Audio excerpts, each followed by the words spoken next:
ஆண்டவராகிய இயேசு கிறிஸ்துவின் நாமத்திலே உங்களை அன்போடு வாழ்த்துகிறேன். மீண்டும் ஒரு ஆசீர்வதிக்கப்பட்ட நல்ல வேளையிலே கர்த்தர் நம்மை கொண்டு வந்திருக்கிறார். இந்த நாளிலே கர்த்தருடைய வார்த்தை 1 பேதுருவின் புத்தகம் 5ஆம் அதிகாரம் 5ஆம் வசனம். அந்தப்படி இளைஞரே, மூப்பருக்கு கீழ்ப்படியுங்கள்.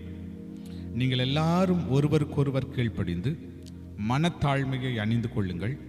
பெருமையுள்ளவர்களுக்கு தேவன் எதிர்த்து நிற்கிறார், தாழ்மை உள்ளவனுக்கோ கிருபை அளிக்கிறார். தாழ்மை உள்ளவர்களுக்கோ அவர் கிருபை அளிக்கிறார். நம்ம இந்த உலகத்தில் நம்ம வாழ்வதற்கு ஆண்டவருடைய கிருபை தேவை. வேலை ஸ்தலத்தில் நம்முடைய தலை உயர்த்தப்படுவதற்கு ஆண்டவருடைய கிருபை தேவை. பயங்கரமான இந்த உலகத்தில் உயிர் வாழ்வதற்கு ஆண்டவருடைய கிருபை தேவை. ஒவ்வொரு நாளும் ஆண்டவருடைய கிருபை இல்லாமல் நம்ம வாழவே முடியாது. ஆண்டவருடைய கிருபை நமக்கு தேவை. ஆண்டவருடைய கிருபை நம்ம நிரப்பணும்னா, ஆண்டவருடைய கிருபை நம்ம மேலே இறங்கி வரணும்னா, வேதம் சொல்லுகிறது தாழ்மை உள்ளவர்களுக்கோ அவர் கிருபை அளிக்கிறார்.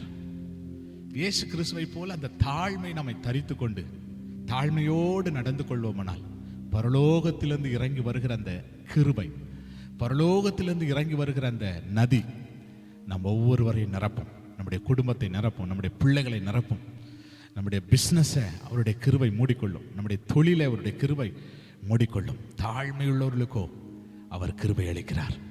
ஜெபம் பண்ணலாமா? ஏசப்பா, நீர் விரும்புகிற அந்த தாழ்மை நான் தரித்து கொள்ளணுப்பா. தாழ்மையுள்ளவர்களுக்கோ அவர் கிருபை அளிக்கிறார் என்ற வசனத்தின்படி அந்த தாழ்மை நான் தரித்து கொள்ள, தாழ்மையாய் நடந்து கொள்ள கர்த்தர் எனக்கு உதவி செய்யுங்கப்பா. தேவ கிருபை என்னையும் என் குடும்பத்தையும் நிரப்பட்டும் என்று நாங்கள் ஜெபிக்கிறோம். ஆசீர்வதியும் இயேசு கிறிஸ்துவின் நாமத்தில் வேண்டிக் கொள்கிறோம் எங்கள் நல்ல பிதாவே. ஆமென், ஆமென். Praise the lord. God bless you. கர்த்தர் உங்களை ஆசீர்வதிப்பார். ஆமென்.